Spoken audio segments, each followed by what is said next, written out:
letter Christians for over a year, and we kind of just do them periodically. It's one of those things that we like to talk about substantial, meaningful things. We like our faith to connect with the work on the ground, with the stuff going on in our world. And we're going to talk about the Poor People's Campaign tonight. We've got actually a great group of folks here. We've got Reverend Liz Theoharis, who is the co-chair of the Poor People's Campaign, and Jonathan Wilson Hartgrove, the Reverend Dr. Jonathan Wilson Hartgrove, and we've got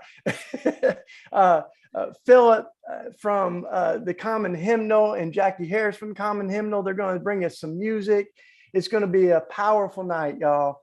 But I also want to begin by saying, you know, if you haven't seen the news in the last hour or so, the latest breaking news in our country is that there's another mass shooting in an elementary school in Texas.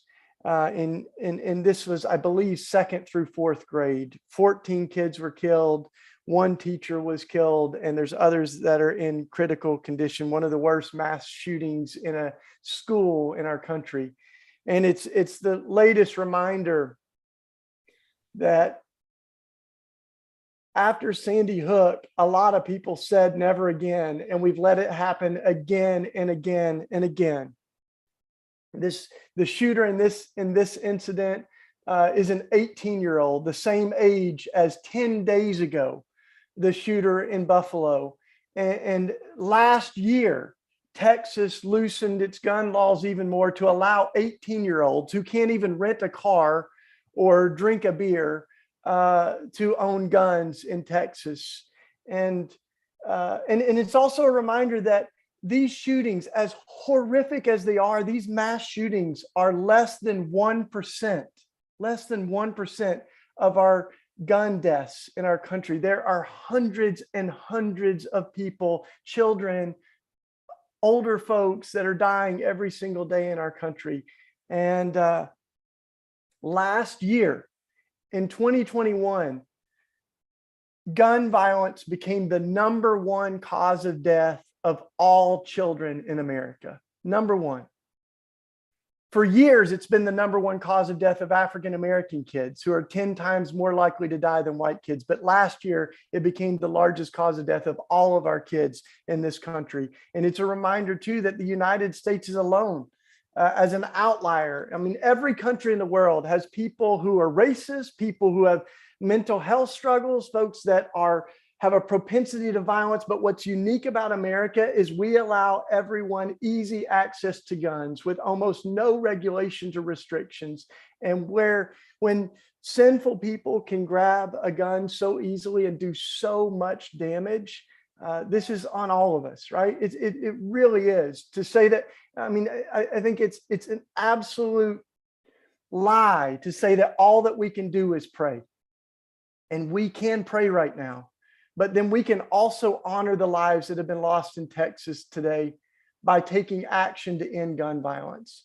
And I think it was Miroslav Volf that said, you know, it's a really hypocritical and offensive to God to ask God to do what God gives us the power to do.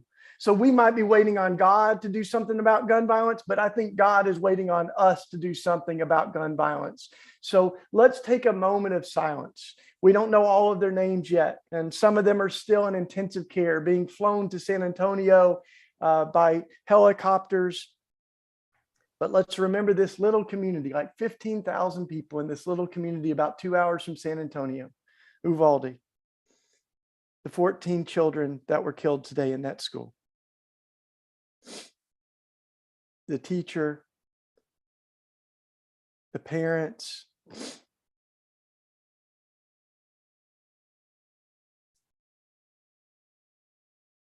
a whole community shattered.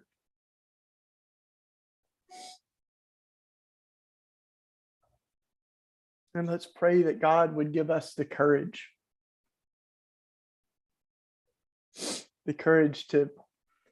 to take action, to put feet on our prayers. Lord, have mercy. It only feels right to To do that, it's all I could think about as we were preparing with all the important stuff we're going to be talking about and the march that's happening in just a few weeks. And all these things are so connected. But our country is in a crisis on so many different fronts. And Reverend Barber was going to be with us tonight. He's not going to be able to be with us tonight. He's with us in spirit, but we've got a great group, including Reverend Liz Theoharis, who will be sharing all the movement that's happening around our country. And it's no coincidence, right, Reverend Liz, that we talk about the need for revival, that this is a moral revival. This is not just political issues, but this is really the soul of our country that's at stake.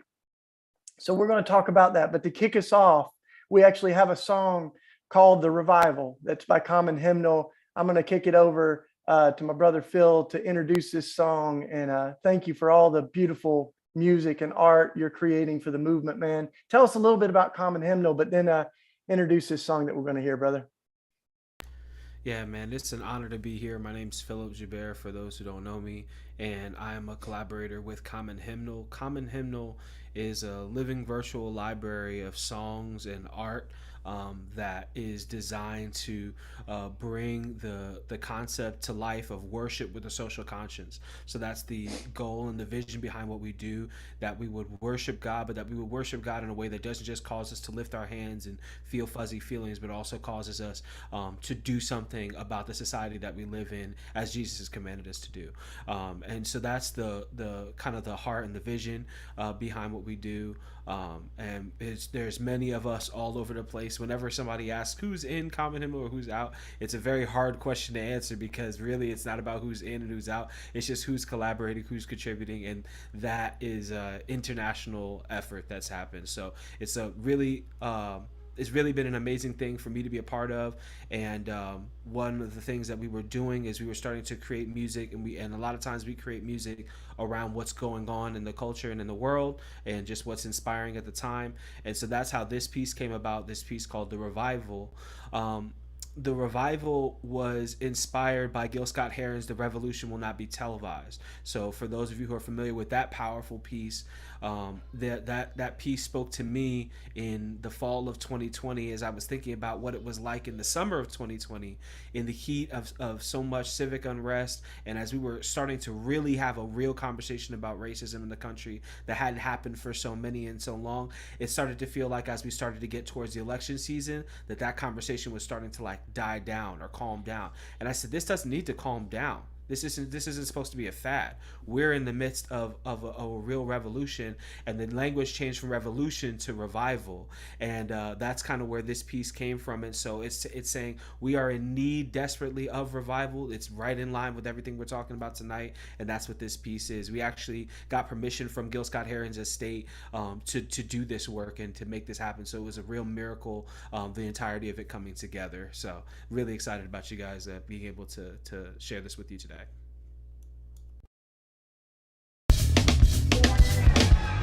Brothers and sisters, go on and get you a good little seat, because it's time for a talk.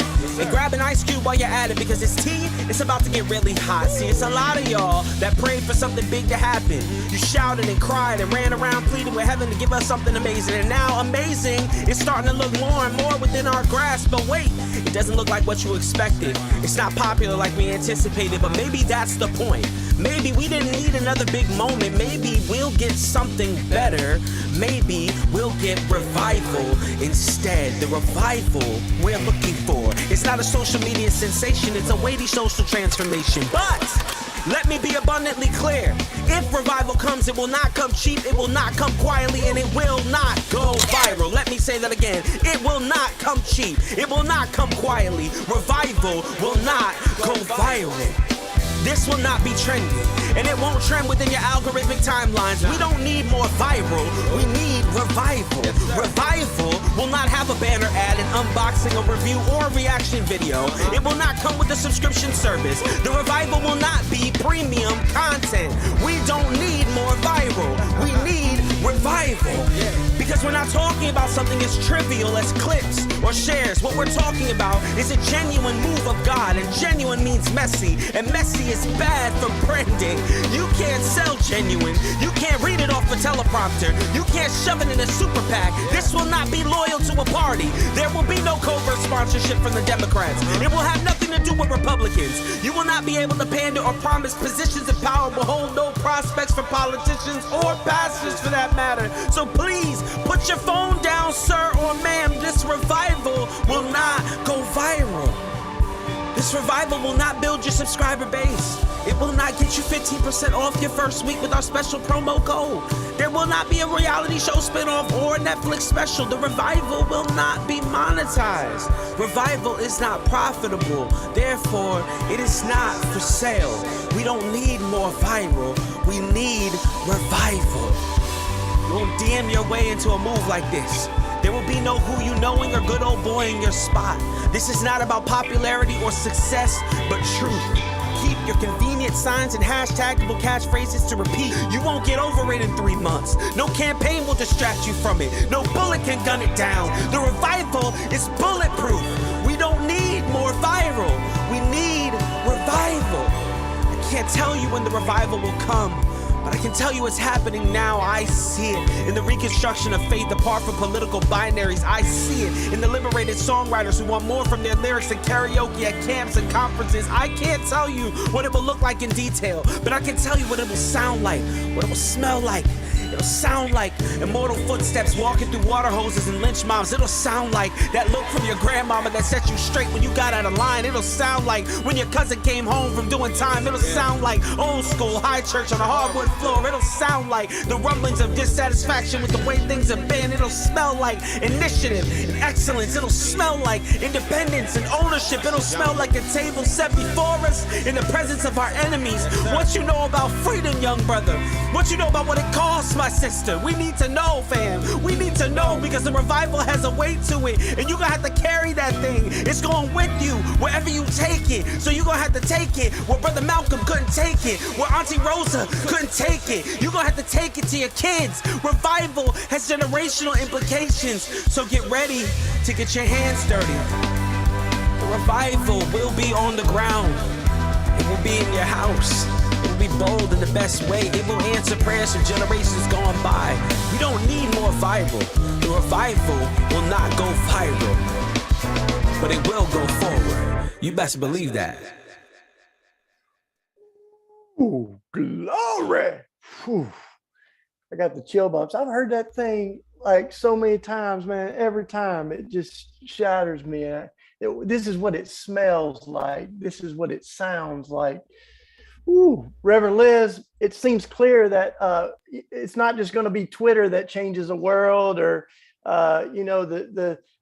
some little thing that we can post on Facebook, or the best meme, or some viral thing. But we got to get in the streets. And you're the co-chair of the Poor People's Campaign, a national call for moral revival. But you're also working with Kairos, and that means a moment. And it feels like we're in a moment.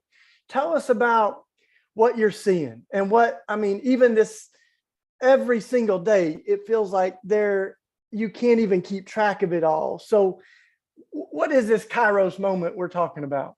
Well, Kairos, right? It means the old ways of injustice are crumbling, but they hold on tight. And then the new movements for transformation, for reconstruction, for bottom up, are breaking through, and I think we see this. Again, it's crisis after crisis, like we all are seeing, right?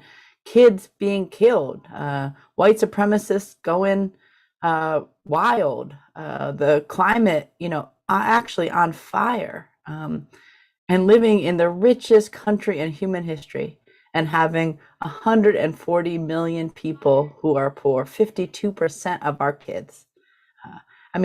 This is crisis. This is for sure crisis, and is in desperate need of revival. But that's what people are doing all across the country. People are out there. We were in Memphis last night, in front of the Rain Motel, where Dr. King was shot down, with the Memphis Seven, those Starbucks workers who are organizing, who have inspired people all across the country, with folks that have been displaced from their communities, from Mason, Tennessee, but who are there fighting, saying it does not have to be this way. We deserve better and more, with folks that are unhoused, but who are reminding us as a nation that we have 5 abandoned houses for every homeless person, and yet homelessness is skyrocketing. And so, I think, in Memphis, and last week we were in Los Angeles, and we're getting ready to be in DC, and have a lot of folks on the ground from DC who have been organizing for a long time, who are making the connections, making the connections between gun violence and white supremacy and the attack on voting rights and on the lack of health care and living wages, and who are coming together and saying, we got to lift from the bottom so that everybody can rise. Yes, and we're gonna talk more about what's happening this next month, and June 18th, and call everybody who can to come to DC or to join virtually. For folks that are listening, we have a lot of folks listening in other countries that can organize solidarity movements on the 18th. So we're going to talk about that. But I wanted to just give a little bit of a backdrop. Jonathan, you've seen, these movements, they kind of are like water doesn't boil all at once, but it kind of simmers up. And you've been organizing with Reverend Barber and with others in North Carolina, where this kind of started, and then the moral movement went to DC. So give us a little bit of the backdrop, man, of how you've seen this movement begin to bubble up over the last years. Well, it's good to be with the Red Letter Christian family. And I think anytime we're with people who read the Bible, we ought to remember that poor folk are always organizing. Poor folk have always been fighting for their lives. And poor folk are always crying out to God, who the Bible says hears the cries of the poor. So you're right. There's always movements moving. There's always streams flowing towards the sea, and sometimes things converge and they come together. And I think we are here in Reverend Barber has talked about it a good bit as the birth pains of a third Reconstruction. I mean, we live in a country that has always claimed on paper to have these sort of high ideals. Dr. King used to say, we had the high blood pressure of creeds, but an anemia of deeds. There's a little bit of hypocrisy at the root. The brother that wrote the, Life, Liberty, and Pursuit of Happiness was holding people as property on his land back in Virginia. So all that we know is true. And yet there have been moments in this country's history when we have been able to push together toward a more perfect union, toward a fuller realization of the beloved community. That's what Reconstruction was about after the Civil War. What we usually call the Civil Rights Movement was really a second Reconstruction, in the sense that it tried to take the legal structure of the country and remake it with things like the Civil Rights Act and the Voting Rights Act, the Fair Housing Act, the new immigration law, all of that. And in this moment, we've really come to a place where I think it's really significant. Our friend Robbie Jones points this out a good bit these days. I think it's incredibly significant that, over this last decade, when Barack Obama was the first Black president of this country, at that very same moment, white Christians became a minority in this country. And that created a situation in which it became clear that the myth of a so-called Christian nation that pretends to be a democracy that includes all people could not continue. We sort of have to face a choice. Are we going to have a multi-ethnic democracy, or are we going to have some kind of reckoning for, longing for a past that, somebody promises, but that increasingly looks dangerous and is indeed subverting democracy? And I think that's the struggle that we're in the midst of. There are a lot of people who are very concerned about the future of the country. And frankly, I'm concerned sometimes when I see what's going on. But I think it's incredibly important to remember in times like these that there is potential to move forward together and to reconstruct what we inherited, to make it live up to more of what it's promised. That's what came out of the moral movement in North Carolina when folks came together back in 06, 07 to expand voting rights here and to really build a coalition of people who could vote together, Black, white, and brown, for policies that could lift all of us. Now that has been met with a whole lot of attacks, a whole lot of retrogression, and yet I think the spirit of the movement is spreading across the country. There are, the Poor People's Campaign has coordinating committees in almost every state now. There is this mobilization tour that Reverend Liz was just describing, and we are going to Washington, D.C. next month for what we fully anticipate will be the largest gathering of poor and low-income people in this country's history, and doing it so that the voices of people who know that another way is possible can be centered right there on the center stage, because we get so much news about the extremism that I think a lot of people don't have the hope, don't have the confidence that we could turn out an electorate that could change things. But we know it is possible. We've done the studies, we've seen the numbers, we know it's possible. We've got to have people who are mobilized and ready to do it. So that's what this campaign's about. Yes, Lord. And Reverend Liz, we not only is there stuff happening all over the country, but there's a little bit of a historic backdrop on this, right? We've got big footprints that we're walking in and people's shoulders on whom we stand. And Dr. King really had this vision for the Poor People's Campaign and was killed before he was able to carry it out. But that there's some of that has as he began to move from talking mostly about race to about economics and this idea of a Poor People's Campaign, March on Washington, and that's some of the inspiration. So I want you to give us a little bit of a backdrop for what's happening on June 18th and let us know how people can join in. Yeah, well, so I mean, we would need Poor People's Campaign today, even if the welfare rights movement and Dr. King and Cesar Chavez and the United Farm Workers and Appalachian families hadn't called for one in 67 and 68, but they did. And it was especially poor and impacted folks who said, the weak point of a society that rests on the intersection of systemic racism and poverty and militarism is to unite and organize the poor.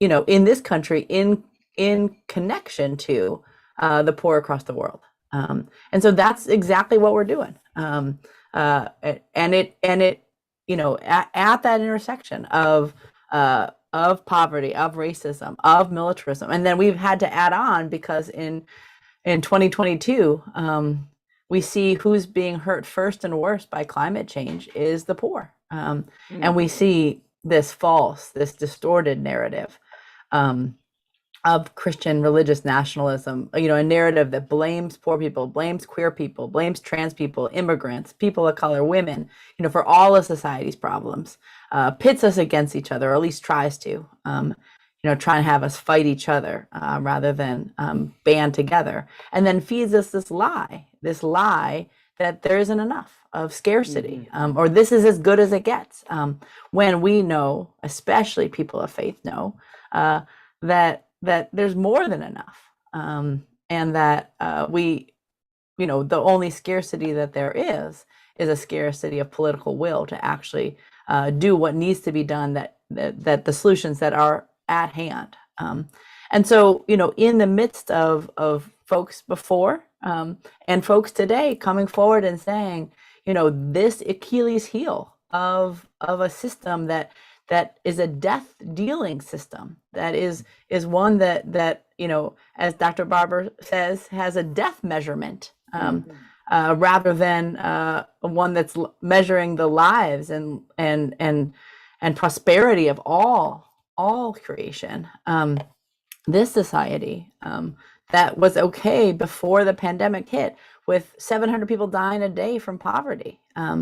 That the what can change that is a moral revolution of values, a revival from the bottom up, especially when you organize and unite poor people. And so that's what we've been doing. As Jonathan said, you know, folks are organized in almost every state across the country. And right now, you know, coming planes, trains, and automobiles to Washington, D.C. on June 18th for a mass poor people and low-wage workers assembly, a moral march on Washington and to the polls. And again, this is about, you know, making a declaration to this country that we can change, and we are changing this society, and that it's a all call that people, you know, can join, especially if you're hurting, especially if you're without health care, especially if you're working, you know, 2-3 jobs at not enough wages, you know, especially if you've lost people to COVID, you know, but everybody,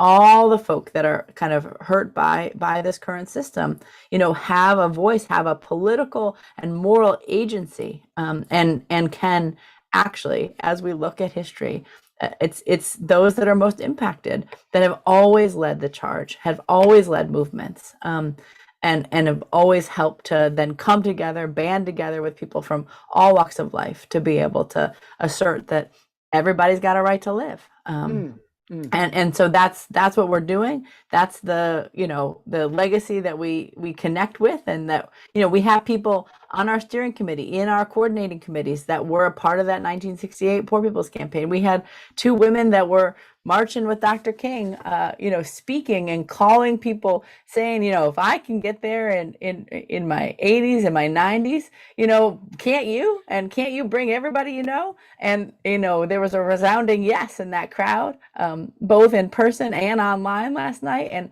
we're seeing this all across the country. I mean, we're just seeing people saying that they can be a part of the change that we need to make in this world, and that's hopeful. That's hopeful in hard times, but that's the times that we're living in. And there's buses going from all over the country. There, you know, if you want to get to DC, you can get to DC for this march. And if you've got some pressing issues that don't allow you to, there's all kinds of ways to stand in solidarity and to join virtually. But a lot of us are going to be in DC, y'all. And Red Letter Christian, we're going to do like a huddle the day after it. So we're working out all the details of that. Some folks are getting in the night before. But Jonathan, you know, there's some folks that have a little bit of resistance in them that, well, isn't this really the work of the church? Like, how much do we really believe that politics are the answer?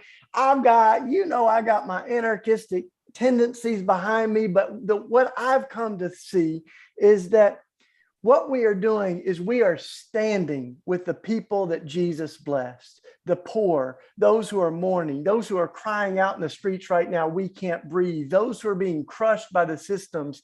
And to say, I'm going to vote for the poor, I'm going to vote for the people that are being crushed by these systems, means we're going to show up. And if you have a hard time voting for someone, maybe we think we're going to vote some of these people out of power. Like, I'm not going to name names, I about did, but we got to vote some people out.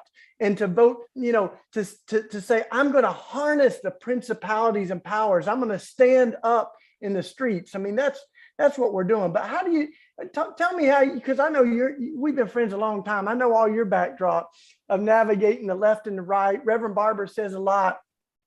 You know, we're centered on Jesus. This isn't about left and right. It's about right and wrong. It's about standing with the right people, the people that are being hurt by these systems and structures. So how can someone who is centered on Jesus navigate, you know, a right political posture right now? It's a good question. I think there's 2 things we have to navigate and ultimately ask the Holy Spirit to help us overcome. One of them is the lies that we've been told. I think it's really important to recognize that especially white Christians in America have been given a story about political engagement that was really designed to make us live into our whiteness in the name of our religion. That's a story that's been, pushed hard for 40 years. And, a lot of the Christian TV and radio and things that we thought were supposed to be, helping us with our spiritual formation have actually been aimed at convincing us that the only political issues that matter are the issues that would serve an extreme agenda. And now that's kind of coming to the fore. And, we see crosses being carried by people who want to overthrow the government. A lot of people are kind of, putting their hands in their hair and say, what's going on? But part of what we got to do is pray for eyes to see how this has really distorted our understanding of what it means to live faithfully in public. And when you say, oh, I don't want to be political, it seems to me you're just rejecting the Bible, because the whole Bible is about being faithful to God in public. The prophets talked about it. A lot of the Psalms are about it. Jesus was about it. Come on. I always just talk to my Christian sisters and brothers and say, if you really don't believe that Jesus was political, then how do you reckon he got crucified? Because they don't put you on a cross for being a, strange religious teacher. You get ostracized, or you get, marginalized. You don't get put on a cross for just teaching something strange. They crucified the brother because he was leading a political movement that was threatening the political powers. That's why political powers exercise power. So there's that lie we got to get over. Yeah. And I think we're wrestling with that. But I want to say this other one. I think it's important for faith communities. And I learned this from A. Philip Randolph, who proposed a March on Washington way, way back in the 40s. A. Philip Randolph, I found these notes of a talk he gave to the young Black ministers at Yale Divinity School. Asked him to come and be part of a meeting there in the 30s, where they wanted to have a conversation about how the church could organize to overcome Jim Crow in the South in the 30s. And they said, we've got to build up a generation of preachers and folks who can lead us in that. He wanted to be there for that. But he has, in his talk, he has this thing where he looks at these young people who are training to be ministers, and he says, I don't believe many, this is his language, many Negro preachers would be good organizers. He said, for that matter, I don't think many white preachers would either. This is an organizer talking. But he said, I don't think preachers have to be organizers to be part of the movement. He said, you have a particular role to play. The faith community has a particular role to play. And if you help people see a moral framework for being part of something that organizers are doing, then you can bring the church along. I think that's a beautiful vision for the man who, 25 years later, stood behind Dr. King while he gave his I Have a Dream speech on the March on Washington that he had organized and planned for, right? So I think this is another lie that the faith community has to get over, that like, it's not our role to do it. Well, you don't have to do everything. There's a labor uprising in this country right now. This is going to be a low wage workers and poor people's assembly. There are poor people organizing. There are environmental activists organizing. There's people organizing for healthcare. There's people organizing for women's rights. There's a lot of organizing happening. We could just show up and say, we're here to pray. We're here to sing. We're here to, add our voices in. I think church people have to get over the notion that the only things we need to show up for are the things that we organize on our own. No, coalition building is important work for faith communities. So that's the other thing that I think we can do. And I think Red Letter Christians is a good avenue into it. So yeah, like you're saying, let's come along. Maybe you don't agree with everybody on everything. That's fine. We're talking about building a big, broad coalition that has some key things in common. We believe in love. We believe in justice. We believe in mercy. And we believe that people who are suffering ought not to be suffering and that we can do something about it. Let's start there. Get on board with Let's that. Come on. find some common ground. Reverend Liz, I don't know if you want to say a little bit more about this, but I think there's a lot of people that are disappointed with the left and right thing. And I mean, I'm frankly, I am constantly astounded at how easy it is to open a Guantanamo Bay and how hard it is to close one, how easy it is to start a war, and how hard it seems to be to end one. The military spending, Biden raised that from Trump raised that from Obama. Like, there's a lot of things I really hoped we would see get done by the Democrats. There's other things I'm constantly disappointed by conservatives that I think will have a conscience on different issues, or care about the poor, or care about immigration, or take risks on gun violence. But the disappointment is there. How do you navigate? Like, it's easy for me to keep my hope in Jesus. It's very difficult for me to sometimes sustain that we're actually going to break through on some of these things when it comes to our political leaders. Talk about that a little bit. Well, it makes me think of Luke 19, right? You have this persistent widow. Yeah. And what I love about this story is that, you know, it reminds us that this judge that she keeps on going to demand her justice to, you know, doesn't care, doesn't give a damn, right, about other human beings, and doesn't fear God, right? And that doesn't change in that parable. It's not at the end he has like a coming to Jesus moment. He just doesn't. He still doesn't care about other human beings and doesn't fear God. But because this woman keeps going and keeps going and keeps going and demands justice, and I assume organizes her whole community and has, you know, their little signs and their little protest at that courthouse, and they just won't stop. You know, it says that he's worried that she's going to give him a political black eye. I mean, that's what the Greek says, you know. And so it's not because he has this moment of clarity and he does the right thing. It's that she builds the kind of power, the kind of persistence that it takes to actually change things for the better for her. And she wins justice. I mean, the parable is very clear. And also that parable is about praying, right? Not just this praying that's Stubborn separate praying. from it's public prayer. It's praying with our feet, you know, it's praying and organizing and walking and talking and educating and protesting, right? And so to me, again, I have my hope for sure in Jesus and in the people, because I have seen in my own lifetime, and I have seen as I studied in history, that when the people keep on coming and keep on coming and keep on coming in, then that's when change happens. I mean, you know, a couple of weeks before the Bloody Sunday, you know, President Johnson has no interest in passing a Voting Rights Act. I mean, he vows he's not going to do it, right?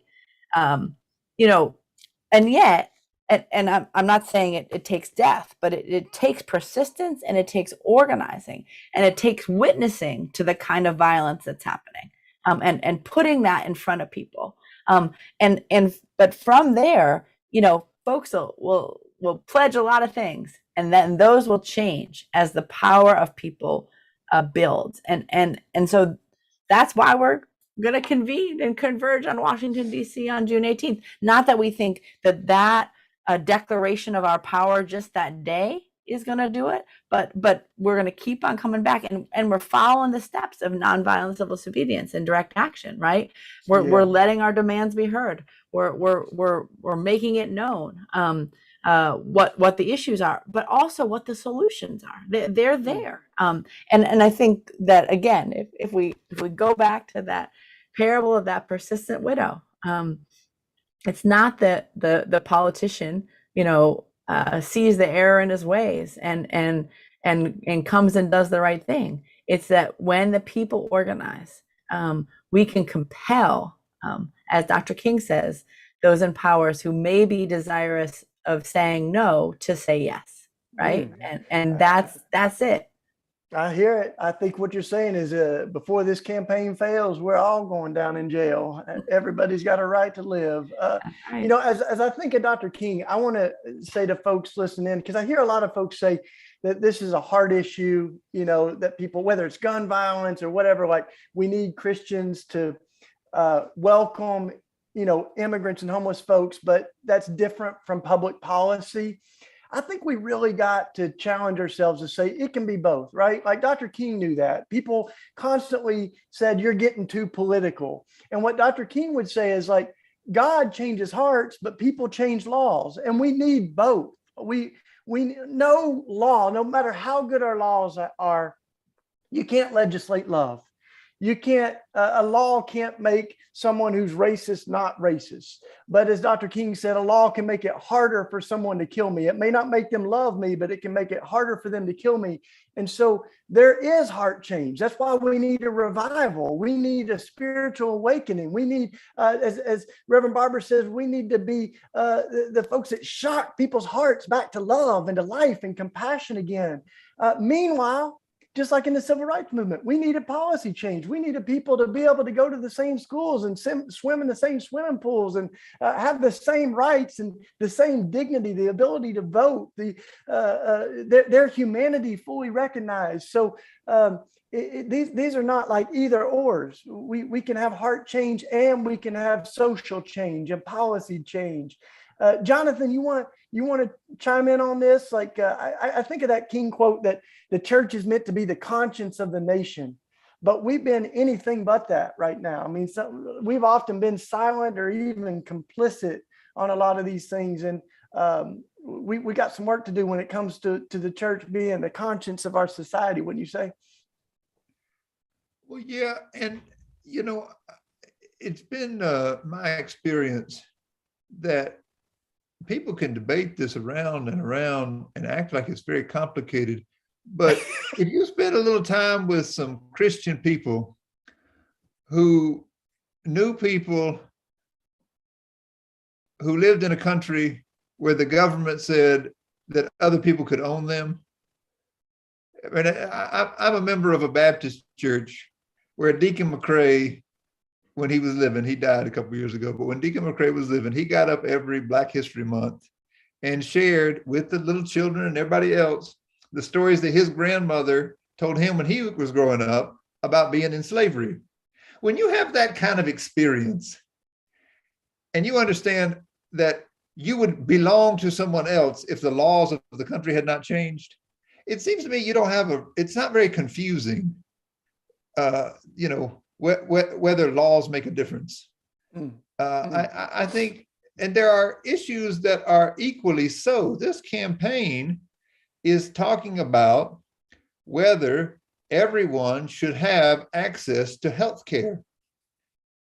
There are hundreds of thousands of people in this country who die every year when there is no pandemic, just because they don't have access to health care. We're talking about whether people who work, you know, jobs should earn enough money to be able to pay for the things that they and their family need. These are issues that we pretend like they're very complex and that, you know, we need some like expertise or something to come in. No, it's pretty clear. People who work all week and can't pay for everything know that's wrong. And they know, often because they're doing work right directly where they're earning money for other people, they know there is enough money there to take care of them and the people who are making money off of them. But we as a society have not, just like you were saying with gun control, we have not had the moral clarity to say, this is not just a fight between, you know, this or that person and the person they're working for. This ought to be something that we all come to some consensus about. We don't want to be a people who allow 140 million of us to struggle to survive, right, when, you know, the gross domestic product is high enough that there's $50,000 for every person, man, woman, and child in this country. So the resources are there. Why do we allow it to happen? Well, it's because of this compromise and that compromise. But I think there's some clarity when the people who are most directly impacted get centered and have the chance to say, no, kind of like that sister in the scriptures that Reverend Liz was telling about. When you get together and you say, we are not going to take it anymore. Even if you don't change, even if your heart doesn't change, you're going to render a different judgment, or you're not going to hear the end of it. We're going to wear you down. We're going to wear you down. Well, it does occur to me, Reverend Liz, that, in Jesus's final account of the judgment in Matthew 25, that it's not just individuals that are brought before God too. It says all the nations will be brought before God and will give account to how we cared for the least of these. When I was hungry, did you feed me? When I was sick, did you provide me health care? When I was an immigrant, a stranger, a refugee, did you welcome me in? That the real test of our faith and the health, the spiritual health of our nation is not how the Dow Jones is doing, but how the poorest are doing, the most vulnerable are doing. And this is literally, if we want to be a spiritually healthy country, we got to care about how the most vulnerable people in our society are doing, right? Like this is a spiritual crisis. I think it is. It's a crisis, and our Bible is so clear that there is no way to separate kind of the public sphere and politics from the heart and love. I mean, in that Matthew 25 passage, with that draws heavily from Deuteronomy and some of the Hebrew scriptures. It's so clear that piety, our worship of God, how you honor and worship God, is connected to whether you're welcoming the immigrant neighbor, whether you're lifting from the bottom so everybody can rise, whether you're forgiving debts and releasing those enslaved to injustice and paying people a living wage. I mean, this is actually what piety is in our scriptures. Now, we somehow have done something different with it, but it's not biblically rooted. It's not what Christianity is. It's that we're worshiping mammon rather than God when we dare to think that it has to be this way, and that in some level that God has willed the kind of inequalities and injustices and political problems of our society, when it's just that we're being disobedient to what God has told us in terms of what is good, and that is to do justice and to love mercy and to walk humbly with God, right? And so to me, it's so important, and we should always go back to that Matthew 25 passage. It's so often quoted in a way to say that we as individuals are supposed to help, and we surely are. I take very seriously the passages of give to everyone to ask of you. I take very seriously, how we as people, as human beings, are to ourselves take up the call and the struggles of Christ. But I also take very seriously that those instructions are made to whole societies, and that it is an indictment on our society and as on us as individuals for allowing this to be. If we have poverty, if we have the lack of health care, if we have low wages, because it's very clear in our scriptures that the wages you fail to pay your workers are crying out against you. Their cries have reached the ears of God. They're a roar in God's ears. And this is not just one text, not just one story, not just one lesson, but this is the whole arc of who we are as a people and what we're called to do. Well, I just keep thinking of one after another. True religion that God honors is caring for the widow and the orphan in their distress, and keeping ourselves from being corrupted by this world, right? And there's a lot of corruption, not just in high places, but in all places. There's a great question that came up, which is this. So back to June 18th, when a bunch of us show up in Washington, for folks that might be new to marching, new to getting in the streets, who have small kids and families, is this a place where anybody can come, like where you can bring your kids and maybe talk about, I know how deeply rooted we are in the tradition of nonviolence, of not returning any hostility that's, put upon us with that same hostility. So for folks that are thinking about bringing their kids or grandparents that are thinking about coming, talk about that a little bit. So indeed, I mean, this is a moral march for everybody. Everybody in, nobody out, and so we'll be lining up on Pennsylvania Avenue, and we'll be getting to hear from those that are most impacted from every state across the country. But this will be for elderly folks, for young people, and this is part of the steps of doing nonviolent direct action. But this is not going to be no one's confronting the police here. There's no plan for any kind of nonviolent civil disobedience in this context. We got to make sure that the voices are heard, that our demands are known, that folks hear that there are other people that are suffering in the society and not going to be silent about it anymore. And so I mean, my kids will be there, all my nieces and nephews will be there. Exactly. I mean, and our elders will be there, and folks on walkers will be there, and in wheelchairs, and really the whole spectrum of folk. We're gonna, in the morning, there's gonna be a Shabbat service for our Jewish brothers and sisters, but all are welcome to join that, and we'll have we'll be able to really set a stage to hear the pain, but then also see and experience the power of poor and low income people. And so, this is a great first protest to come to be there in the numbers, in Washington, D.C., on Pennsylvania Avenue, making our voices heard, and doing so in this fusion coalition of people, people from all walks of life, from all parts of the country, even parts of the world, and with music and with song and with laughter and with crying, right? I mean, we have a lot to mourn about, and mourn we will, but then we'll also cry out that a change, a revival is coming, and we need everybody to revive this heart and this soul of our democracy and of our world.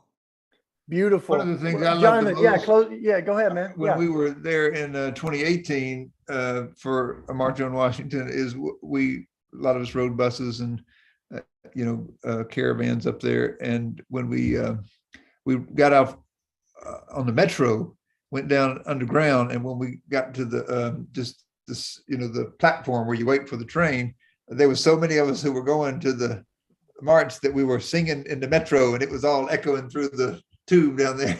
So we sang our way all the way in until we joined the folks on the mall. So yeah, if you come, you'll get caught up in a crowd of folks that I think you'll want to be with.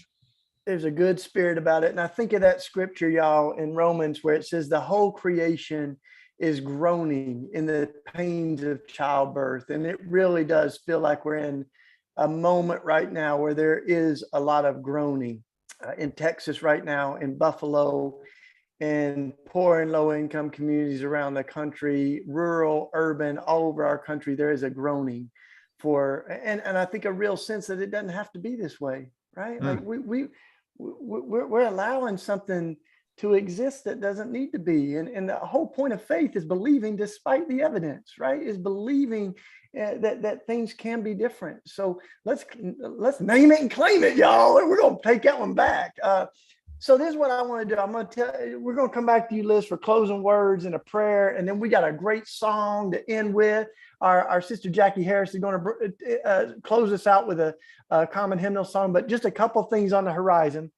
First of all, if you missed it, behind photobombing Reverend Liz there is We Cry Justice, her book that is a compilation from folks all over the movement, all over the country that are part of the Poor People's Campaign. We read that book together this last month, so check it out. It's a beautiful harmony of voices. This next month, we've been doing a book every month. This month, we're going to do For Such a Time as This, Reverend Sharon Risher's book. And honest to goodness, I can't think of a better book to read at such a time as this. This month is the anniversary of the Emmanuel AME shooting in Charleston. Reverend Risher's mother was killed, and her family, her cousins, her friends were killed in that shooting. We're going to talk with her this month. And Reverend Sharon and I are going to be together in Savannah next weekend on June 4th, beating on a gun. So if you need a way to channel your anger and your frustration right now, come on down to Georgia on Saturday, June 4th, and we're going to beat on some guns together and also pray for change in our country on gun violence, but on so many fronts where we need that change. So grab this book, For Such a Time as This. We'll read it together in the month of June. Jonathan and I'll be together on June 1st for morning prayer. Our guests this month are Randy and Edith Woodley, incredible friends, native theologians who are building a community. We'll be talking about creation care with them on June 1st at 9 o'clock in the morning. And then mark your calendars, y'all, June 18th, we're all going to be in DC. So, and check out, if you don't know about the Poor People's Campaign, check it out. Liz mentioned really quickly the 5 interlocking injustices, but this is the stuff we can all agree on that really is at the center of our faith, and we're organizing around. We may not agree on everything, but let's find that common ground together. So Reverend Liz, I'll pass it back to you to pray us in, and then we're going to go to Jackie to sing us out. Well, thank you so much. And it's been powerful to be here in this Faith Forum. And so indeed, let us pray.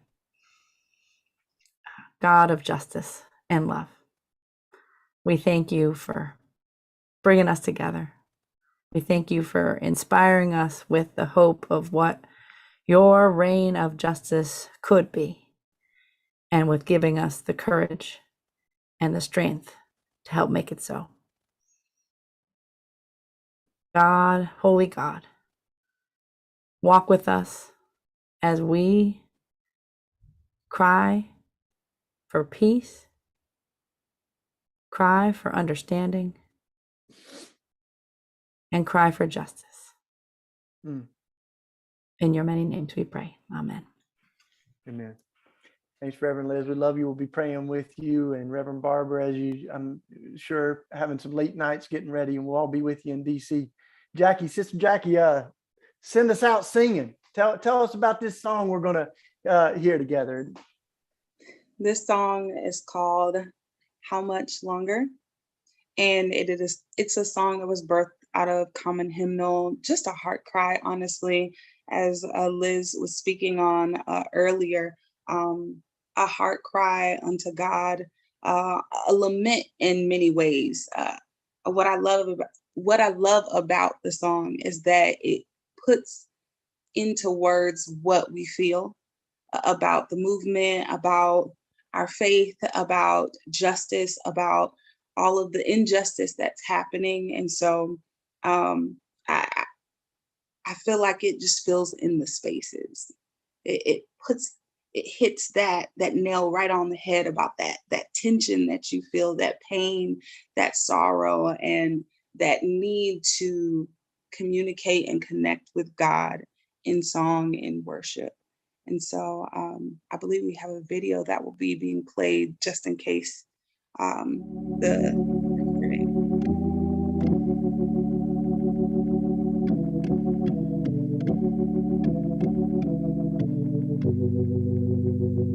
In the silence, tell me, can you hear voices calling out of the disappeared? Broken spirits and dormant dreams. How much longer will justice sleep? When the lawless heart is a voice we're hearing, we need freedom, freedom, freedom. How much longer till we sing a new song?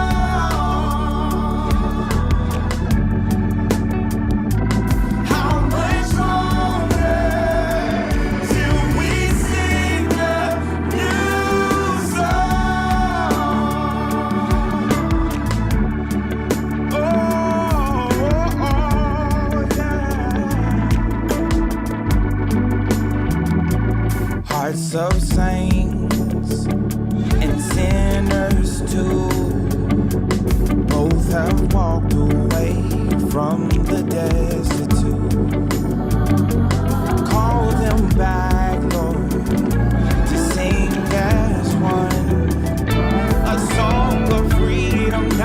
a song to overcome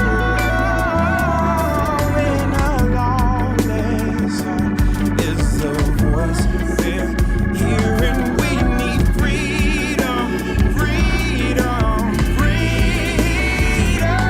How much longer till we sing a new song? Till we sing a new song, till we sing a new song, yeah. How much longer? How much longer till we, oh baby, say Yahweh, I'm asking, Yahweh, I'm pleading, Yahweh, I'm praying, cause I know you know there's another hashtag with a name on it. Same story, do the fighting be in vain, Lord, we keep on hearing about the pain on it. I'm tired of crying, tired of yelling, my people keep dying. God, is you tweaking? Freedom is needed, this season ain't leaving. Look, people don't know what to say now. If fear be the way now, we do for a breakdown. So how much longer till we sing a new song? say How much longer till we sing a new song? how much longer saying, how much longer? How much longer till we sing a new song?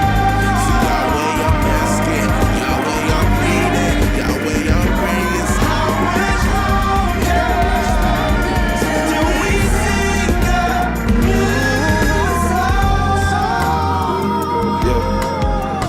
We've been singing the same song, I'm asking for a new song. We've been singing the same song, I'm asking for a new song. We've been singing the same song, I'm asking for a new song. New song, a new change and a new normal, yeah, a new song. And we've been singing the same song, I'm asking for a new song. A new change, new season, new reality. Said I'm asking for a new song. No poverty, every part of me is wholeheartedly ready for a new song. Oh Lord, you know we need a new song, yeah. So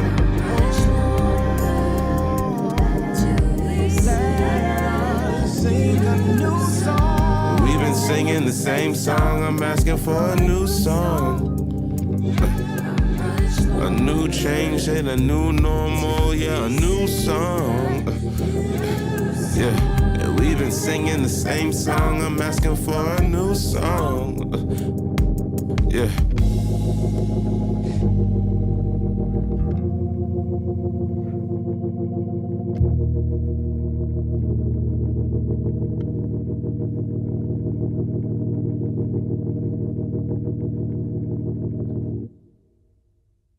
It's time for a new song.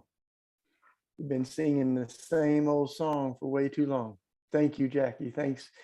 Thanks everybody. Thanks, Phil, Reverend Liz, John. It's been a powerful night. By the way, Common Hymnal, make sure y'all check them out, commonhymnal.org. They're one of our co-conspirators, as we say at Red Letter Christians, and so is the Poor People's Campaign. Go to poorpeoplescampaign.org and you can find all the rest of the information there.